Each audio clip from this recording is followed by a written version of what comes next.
Welcome back sa Mel and Joey. Tayong mga Pinoy, malikhain. Hanggat umaandar, pwede. Kutingting here, butingting there. There can be beauty everywhere. Watch this. Ito ang 1967 Mustang Shelby GT500. O mas pinasikat sa pelikulang Gone in 60 Seconds bilang si Eleanor.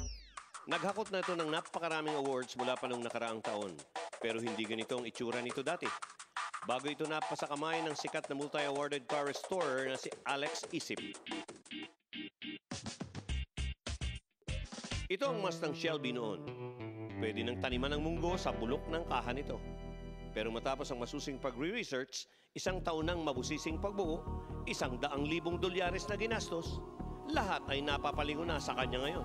Ito ang trabahong binusisi ng sikat na car restorer na si Alexander Isip o mas kilala bilang Alex Car Restoration. Eleanor is close to 5 million for kit, engine, restoration parts, and labors. Sobrang customized siya to suspension, engine. Pero di lang si Eleanor ang nagakyat ng malaking karangalan kay Alex Isip. Taon-taon, siya ang laging nag-uuwi ng karangalan sa Best in Show o Best in Paint category sa lahat ng major car shows dito. Nanalo na rin si Alex Isip sa San Francisco noon para sa category na Japanese Custom Car. Dapat kasi deep inside, gusto mo yung kotse. So dapat dagdagan mo yung interest mo. To do research, magta-travel ako to see yung mga actual cars. Sa kanyang car shop sa Roosevelt, Quezon City, laging puno ito, tag-init man o tag-ulan. For a standard Japanese car, for a change color, usually nagre-range siya mga 70 to 80,000. Kung car restoration for mga classic and vintage cars, it depends on the condition ng kotse. May 150 to 700,000 for body repair and painting. Dito pinagkakatiwala ng mga sikat at mayayaman ang pagpaparestore ng kanilang sasakyan. Nandito ang Mustang ni Direk Bobot Mortiz, ang Cadillac ng TV host na si Maverick, ang Volkswagen ni Mon Confiado, at kung ano-anong mamahalin at kakaibang sasakyan ng mga politiko at negosyante. Kung collectible siya, advisean ko kahit mag-invest sila ng malaki, okay lang. Kasi yung money is worth mo, yung investment mo makukuha mo uli in case of emergencies. Pero kung walang value yung car, tas gagastusan mo ng malaki, yan tinatanong ko, baka mamaya may sentimental value, okay din. Nagtapos ng arkitekto pero ni minsan ay di niya nagamit ang kurso. 15 taon nang nasa negosyong car restoration si Alex. Nagsimula siya nung 19 years old pa lang siya sa garahe ng bahay ng magulang niya. Ang unang kotseng inayos, sinali at pinapanalo niya ay ang 1978 model Porsche 924 na minana niya sa ama. Mula noong 1992, walang tigil ang pagsikat ni Alex Isip. Dapat patient ka talaga. Mahabang process eh. It takes 1 year, 2 years bago mo mabuo lahat. So yung iba siguro gumigive up sa tagal.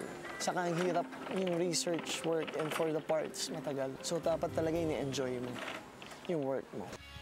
Kaya naman patuloy ang parangal at tiwala na tinatanggap ni Alex Isip. Gaganda nun, ano, parts, oh. Eto, may tanong ako sa'yo.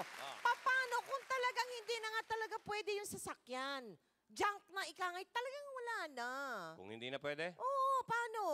Car junk here, car junk there, pera sa junk is everywhere. Wow! VTR, bow! Maganda! Mga lumang sasakyan, mga pinabayaan na sa lansangan, nasa kaliman o nasa garahe. Bukod sa ipakilo sa junk shop, may maaari pang ibang pwedeng gawin dito. Tulad na lang ng Saulo, automotive parts, na 3 dekada nang bumibili ng luma at bulok na sasakyan para kunin ang mga parts na magagamit pa. Kasi tinitingnan namin kung kumpleto, may alternator, may gearbox, distributor. Depende sa laman ng sasakyan mo, doon kami nagre-range ng value ng car. Lahat ng bahagi ng lumang sasakyan, binibili ng Saulos. At nagtatago sila ng mga second-hand car parts kahit 1960s pa ang modelo ng sasakyan. Karamihan nga pag mga luma na, ay nako, wala nang ganyan, pumunta kayo sa Saulo. Baka meron pa kami dito, meron pa kami natatago. Kaya kung wala nang pakinabang ng sasakyan nyo, pwede nyong ibenta ito sa Saulos. Nang mapakinabangan ng iba ang car parts nyo. Pwede nilang itawag sa amin, kami naman nag-estimate kami. Hindi naman kami basta-basta nagbibigay ng price na hindi namin nalalaman. Para naman hindi masyado lugi or hindi masyadong naano yung tao. Pero di lang 4 kilo ang maaaring ending ng sasakyan nyo.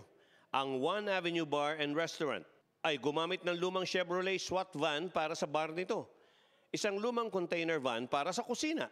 Bumper ng kotse para sa lavatory table at maging lumang mag wheels para sa lababo. Ang aking team is Karsada dahil ang pangalan ng bar ko is One Avenue. Pwede akong maglagay dito yung lumang kotse na i-display ko lang dito, di ba? Para mas maganda yung dating niya. Tulad ni Rafi, mahilig din sa lumang sasakyan tong si Alfred Perez, isang award-winning car restorer na nakaisip ng ibang paraan para magkaroon ng pangalawang buhay ang mga lumang sasakyan. Scrap na ng mga kotse, kaya considered junk na siya. Ngayon, pag ipapatapon mo lang sa junkyard, parang masyadong sayang naman. So, yan, naisipan ko siya i-transform into something usable pa. Sa malikot na imahinasyon ni Alfred, ang mga lumang sasakyan at bahagi nito ay nagagawa niyang wall decor, sofa, kama, mesa at maging decorative lamps. Sinimulan ni Alfred ang paglikha ng car part furniture 7 taon na ang nakakaraan. When I got this car, cost only around 10,000 pesos. Tapos to transform it na maging ganito, siguro I would spend another 10,000 for the paint, labor cost. Madodouble namin yung pera namin na i-invest dito. Pero sa mahal daw ng junk car sa kasalukuyan, hindi na siya makagawa muli ng mga ganitong obra. Aside sa ipakilo nyo yung kotse nyo na luma, definitely kung medyo maglalaro lang yung isipan nyo, may ita-transform nyo into something usable pa yung mga yan eh. Which is, in the long run, baka maibenta pa ng mas magandang price. Kaya't di dapat pabayaan sa daan ang mga sasakyan na mabulok lang.